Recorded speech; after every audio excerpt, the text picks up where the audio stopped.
आज हरियाणा के अंदर तीसरी बार हम सरकार बना रहे हैं, इसके लिए आश्वस्त हूँ, क्योंकि हमने ईमानदारी से काम किया है और हरियाणा का एक सेवा भाव से हमने आगे बढ़ाने का काम किया है। आगे भी हम इसको जारी रखेंगे। आप कैसे देखते हैं, क्योंकि लगातार कांग्रेस दावा कर रही है कि अब की बार 10 साल का सूखा उनका खत्म होने जा रहा है? देखिए, क्योंकि दावा कोई भी कर सकता है, दावा कोई भी कर सकता है, दावे से हमें कोई आपत्ति नहीं है, कोई भी दावा कर सकता है, परंतु भारतीय जनता पार्टी की सरकार तीसरी बार बन रही है। आप लोगों ने एक मुद्दा बनाया कि बिना पर्ची बिना खर्ची हमने नौकरी दी है, लेकिन मुद्दा नहीं अंकित जी, बहुत सारे मुद्दे हैं, बहुत सारे मुद्दे हैं।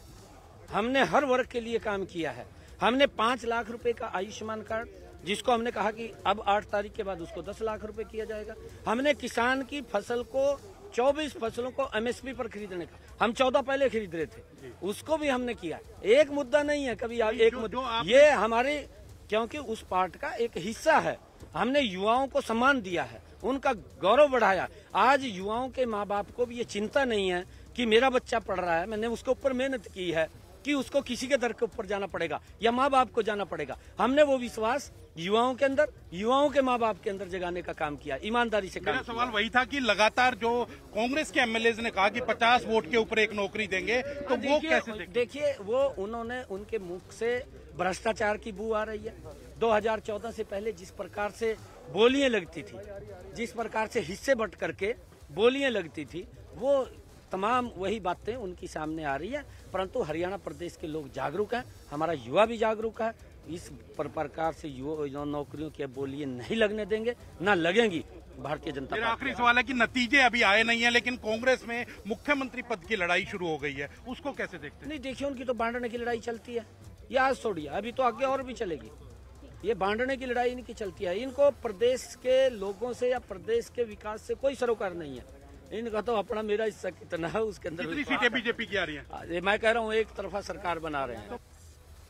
तो ये थे नायाब सिंह सैनी, जो कॉन्फिडेंट है कि इस बार वापस तीसरी बार बीजेपी की सरकार आ रही है। रिजल्ट हब से पंकज मौजूद हैं, उनका रुख कर सकते हैं। पंकज, एग्जैक्टली रिजल्ट हब में आप क्या क्या दिखाएंगे?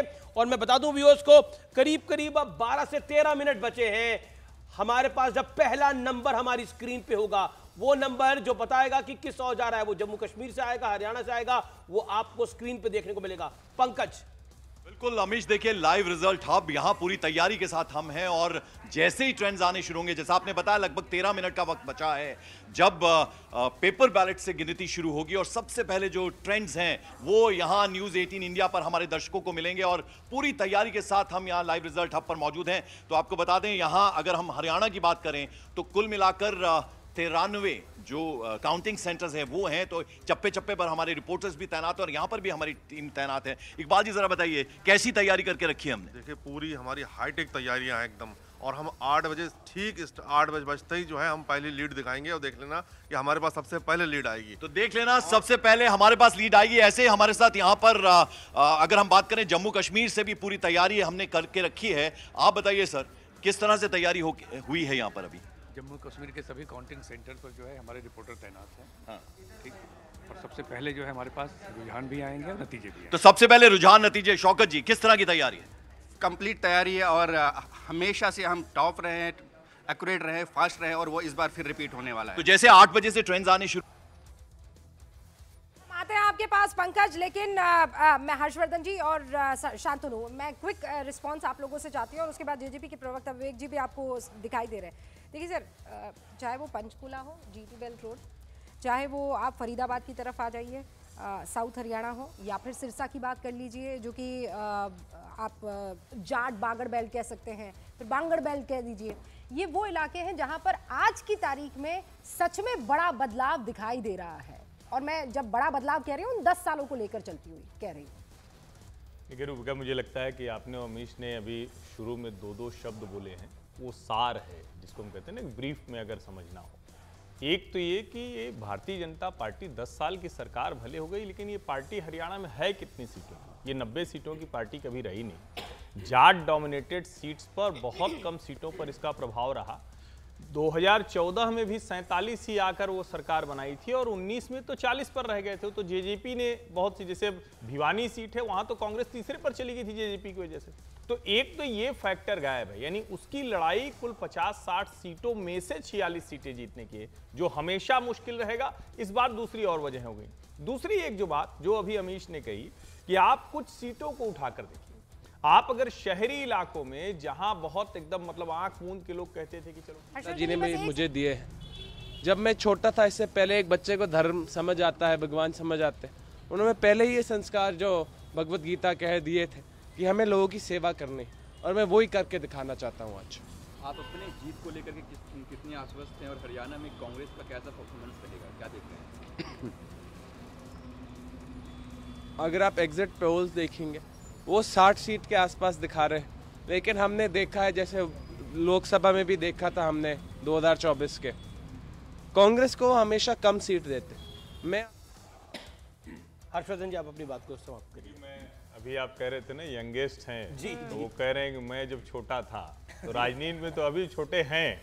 अब ठीक है, पिताजी की वजह से आसानी से हो गया, लेकिन भारतीय जनता पार्टी के लिहाज से कहें तो जो अभी आपने अमीश कहा ना कि शहरी सीटों पर बीजेपी अगर अपना प्रभाव कायम रखने में कामयाब हुई, तो ये जो एग्जिट पोल्स दिखा रहे हैं कि एकदम से 20 के आसपास या उससे नीचे, शायद वैसा होता हुआ नहीं दिखेगा। दूसरा, क्या हम ये माने, और जिसकी बार बार चर्चा हो रही है कि चौटाला परिवार चाहे लोकदल की तरफ हो चाहे जेजेपी की तरफ हो, क्या वो अपनी अपनी सीटें भी नहीं जीत पाएगा? ये भी एक बात है। तो मुझे पूरा चुनाव 3 खांचों में बटा हुआ दिखता है, 40-40 और 10, यानी 40-40 की लड़ाई भाजपा और कांग्रेस के बीच में है, और 10 सीटें बीच में है जो किसी भी तरफ जा सकती हैं। मुझे लगता है अभी उसी तरह से चुनाव को देखना चाहिए, और 10 मिनट बाद 5 मिनट बाद वो शुरू हो जाएंगे। लेकिन इसको इस तरह से भी देखिए कि अगर जो एग्जिट पोल कह रहे हैं तो ये आंकड़ा 40-50 पर नहीं रुकने वाला है, फिर तो कांग्रेस 70-80 जाएगी, जो मुझे नहीं दिखता है। अगर दलित जाट दोनों एक साथ दे रहे हैं, मेकर की बात कर रहे हैं उसका एक हिस्सा आईएनएलडी नहीं, लेकिन यहाँ जेजेपी के विवेक जी हमारे साथ बने हुए। विवेक जी, वो कैथल हो, जींद हो, फतेहाबाद हो, हिसार हो, आप लोगों ने अच्छा प्रदर्शन किया था, किंग मेकर की भूमिका में रहे थे। आज की तारीख में तीनों बड़े खानदान अलग अलग पार्टी के लिहाज से भी अगर देख लिए जाए तो आज स्थिति ये रह गई है कि एग्जिट पोल भी ये दिखा रहे हैं कि मामला 2 ही पार्टियों का रह गया है, बीजेपी वर्सेस कांग्रेस।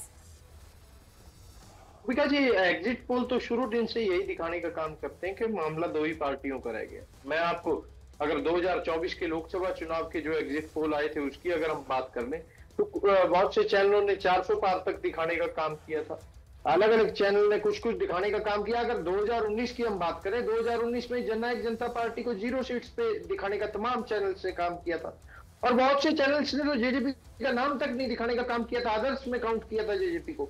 और जब नतीजे आए तो उसके उलट आए, और जो जनता जनार्दन ने मैंडेट हमें देने का काम किया वो सबके सामने था। 10 सीटें देके जनता जनार्दन ने नई तो आपका एग्जिट पोल क्या कह रहा है वो भी हम जानने और समझने की कोशिश करेंगे। शांतनु गुप्ता मेरे साथ हैं। शांतनु गुप्ता, एक और इंटरेस्टिंग लड़ाई है तोशाम की। श्रुति चौधरी जो कि बंसीलाल की पोती हैं, और बंसीलाल के पोते अनिरुद्ध चौधरी मैदान पे, जी भाई और बहन मैदान में है। तो कुल मिलाकर ये रसूख की लड़ाई है, चौटाला परिवार में रसूख की लड़ाई है कि ओम प्रकाश चौटाला की विरासत कौन संभालेगा, क्योंकि दुष्यंत चौटाला ने अभी तक संभाल रखी थी। क्या उनके जो जिसे कहते हैं चाचा हैं वो मुकाबले में अब आगे हो जाएंगे की बार, और उनका खाता नहीं खुलेगा? ये तमाम चीजें देखने वाली होगी। शांतनु गुप्ता, हरियाणा हमेशा से एक इंटरेस्टिंग चुनावी पैटर्न रहा है। दूसरी तरफ जम्मू कश्मीर में भी अब्दुल्ला परिवार, मुफ्ती परिवार, इनके लिए